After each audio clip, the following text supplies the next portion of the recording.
আহি গ'ল ৰেচন কাৰ্ডৰ PVC ID কাৰ্ড। এনেকুৱা PVC ID কাৰ্ড যিটো আপোনালোকে স্ক্ৰীনত দেখিবলৈ পাইছে, এইটো ৰেচন কাৰ্ডৰ ID কাৰ্ড।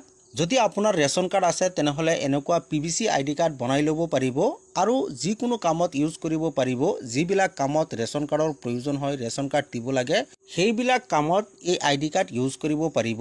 মই আজি আপোনালোকক দেখুৱাম ৰেচন কাৰ্ডৰ PVC ID কাৰ্ড কেনেকৈ বনাব পাৰিব, কেনেকৈ ডাউনলোড কৰিব। সম্পূৰ্ণ প্ৰসেছ আপোনালোকে এইটো ভিডিঅ'ৰ জৰিয়তে জানিব পাৰিব। ইয়াৰ বাবে ভিডিঅ'টো লাইক এটা কৰি দিব আৰু যদি মোৰ চেনেলত নতুন আহিছে তেনেহলে চেনেলটো সাবস্ক্ৰাইব কৰি দিব। ৰেচন কাৰ্ডৰ ID কাৰ্ড বনাবলৈ এটা এপ ডাউনলোড কৰিব লাগিব, মেৰা ৰেচন। এই এপটো ডাউনলোড কৰিব লাগিব। এই এপৰ লিংক মই ভিডিঅ' ডেসক্ৰিপচনত দি দিছোঁ, তাত গৈ ডাইৰেক্ট আপোনালোকে এপটো ডাউনলোড কৰিব পাৰিব বা প্লে ষ্ট'ৰ অপেন কৰিব আৰু মেৰা ৰেচন লিখি সাৰ্চ কৰি দিব। মোৰ মোবাইলত ইনষ্টল হৈ আছে, সেইকাৰণে অপেন দেখুৱাই আছে। প্ৰথমতে ইনষ্টল কৰি ল'ব, তাৰপিছত এপটো অপেন কৰি দিব।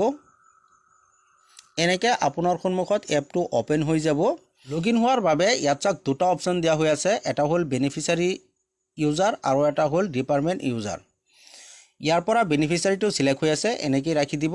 তাৰপিছত এণ্টাৰ ইউৰ আধাৰ নাম্বাৰ, ইয়াত আপোনাৰ আধাৰ কাৰ্ডৰ নম্বৰটো বহুৱাই দিব। তাৰপিছত এই কেপচাৰটো ইয়াত বহুৱাই দিব আৰু লগইন উইথ OTP ক্লিক কৰি দিব। এনেকৈ আপোনাৰ মোবাইলত এটা OTP পঠিয়াব। ইয়াত চাওক দিয়া হৈছে OTP সেন্ড সাকসেসফুলি, ওকে কৰি দিব। OTPটো ইয়াত বহুৱাই দিব। তাৰপিছত ভেৰিফাইড ক্লিক কৰি দিব। মই OTPটো বহুৱাই দিছোঁ। OTP ভেৰিফাইড সাকসেসফুলি, ওকে কৰি দিব। আপোনাৰ সন্মুখত এনেকুৱা আহিব ক্ৰিয়েট এমপিন। যদি আপুনি এমপিন বনাব বিচাৰে তেনেহলে ক্ৰিয়েট নাওত ক্লিক কৰি এমপিন বনাব পাৰিব আৰু যদি বনাব নিবিচাৰে তেনেহলে স্কিপত ক্লিক কৰি স্কিপ কৰি দিব। আপোনাৰ সন্মুখত এনেকৈ মেৰা ৰেচন এপটো লগইন হৈ যাব। ইয়াৰ পৰা আপুনি ৰেচন কাৰ্ডৰ সকলোখিনি কাম কৰিব পাৰিব। যেনেকৈ ধৰক আপোনাৰ ফেমিলি মেম্বাৰ যদি চেক কৰিব বিচাৰে তেনেহলে কৰিব পাৰিব। আপোনাৰ নামত কিমান ৰেচন আহিছে আৰু কিমান ৰেচন আপুনি লৈ গৈছে যদি ষ্টেটাছ চেক কৰিব বিচাৰে তেনেহলে কৰিব পাৰিব। কমপ্লেইন কৰিব লগা থাকে তেনেহলে ইয়াৰ পৰা আপুনি কমপ্লেইনো কৰিব পাৰিব। ৰেচন কাৰ্ডৰ ID কাৰ্ড ডাউনলোড কৰিবলৈ ওপৰত চাওক ID কাৰ্ড আহি গৈছে। এই কাৰ্ডটো ডাউনলোড কৰিব লাগিব। ইয়াত চাওক দুটা পৃষ্ঠা দিয়া হৈ আছে। ইয়াত চাওক নাম দিয়া হৈ আছে, ৰেচন কাৰ্ড নম্বৰ দিয়া হৈ আছে।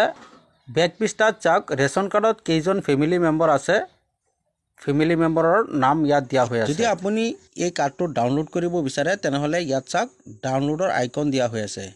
এই ডাউনলোডৰ আইকনত ক্লিক কৰি দিব।